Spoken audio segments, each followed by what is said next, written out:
Chelsea moved up to 10th place last time out with a win over Crystal Palace on Monday, but we'll be looking to go even further up the table when we face Manchester City away from home at the Etihad in our next game.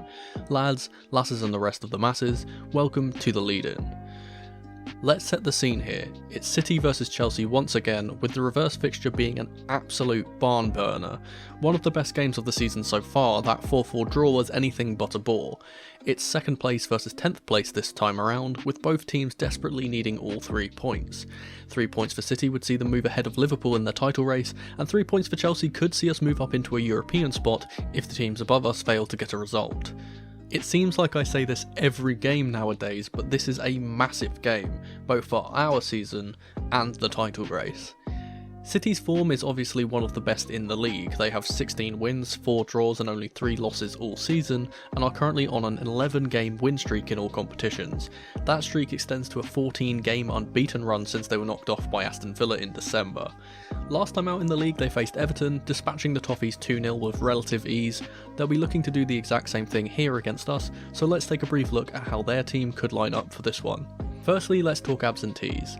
There's only one confirmed injury in the squad, that being Josko Gvardiol, but there are doubts over a few other players too, those being Bernardo Silva, Jack Grealish, Sergio Gomez and ex-Chelsea man Mateo Kovacic. I'll be putting Pep Guardiola's side into City's standard 3-2-4-1 formation, which may change depending on those players' fitness ahead of kickoff. First up in goal though is going to be, as always, the Brazilian shot stopper Edson Moraes. The defence is going to be changed slightly with Gvardiol injured, but starting on the right of the three will be the ever-rapid Kyle Walker.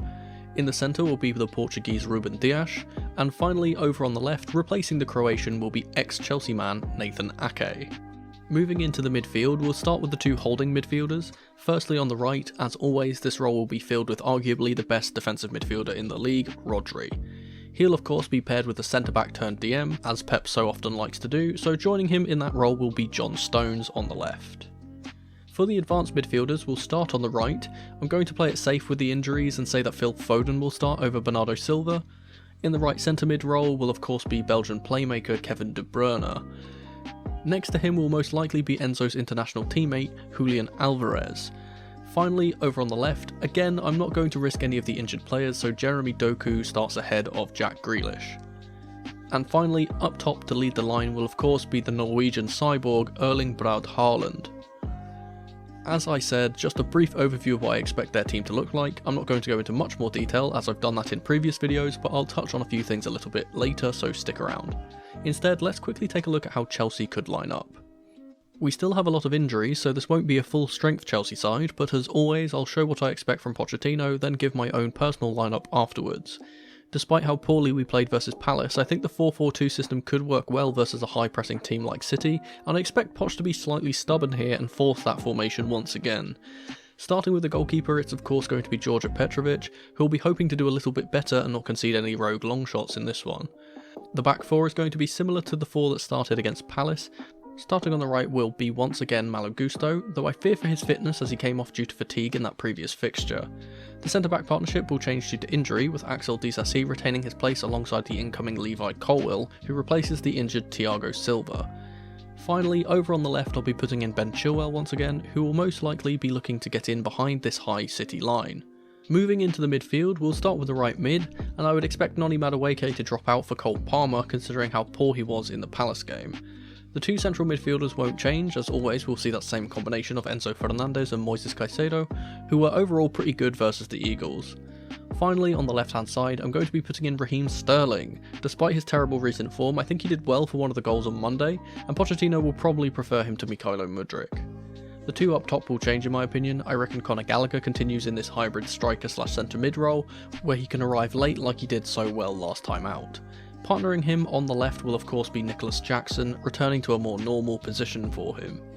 This is what I'm expecting, but what would I personally change? Well, there's only a few things I could see changing. If Gusto isn't fit enough, we could see Alfie Gilchrist do another right back stint, but I'd expect he'd just make a substitute appearance in truth. Colwill is another whose fitness isn't the greatest, so he could be replaced by Trevor Chalobah, who's recently returned, if he's not deemed fit enough. Again, this is more likely as a substitute though.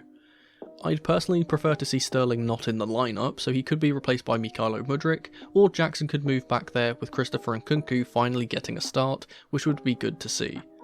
Again, I'd like to see substitute appearances for Carney Chukwuemeka or Cesare Casadei.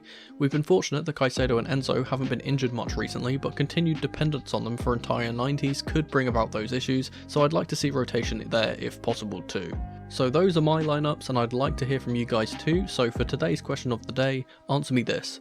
Pretty simple one today, give me your score predictions and goal scorers, and why.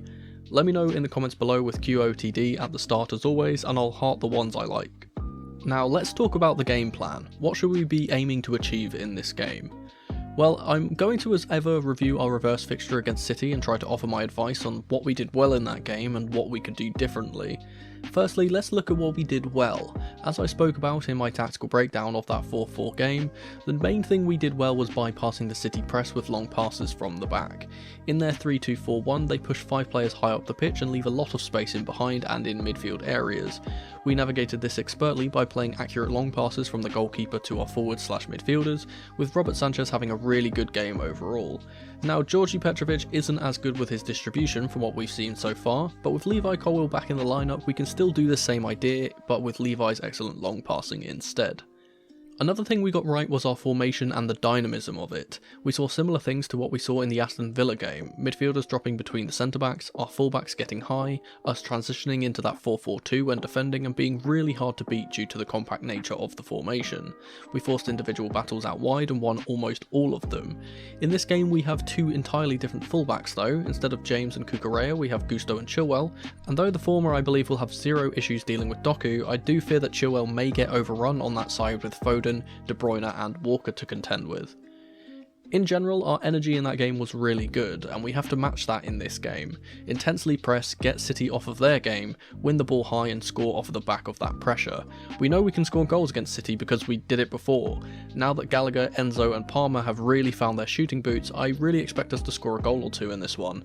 Especially considering that one of our goals last time out came off of the back of a long range effort from Gallagher, it can happen again with him in this role. What did we do badly and what should we be looking to improve upon though?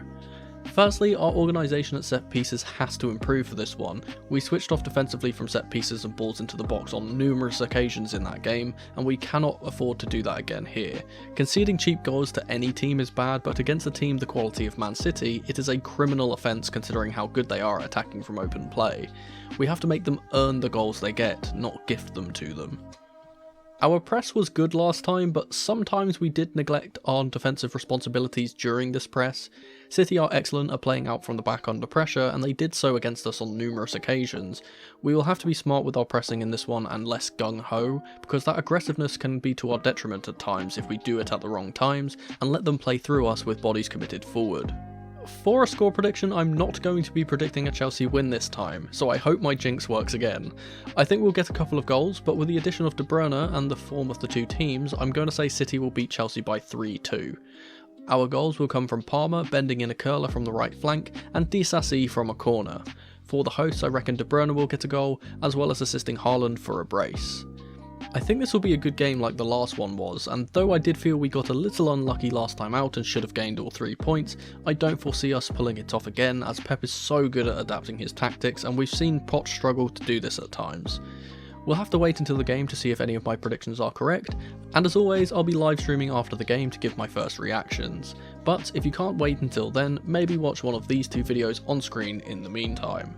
Thank you guys so much for watching, and remember, in the rain or in the dry, keep that blue flag flying high. Come on you Blues.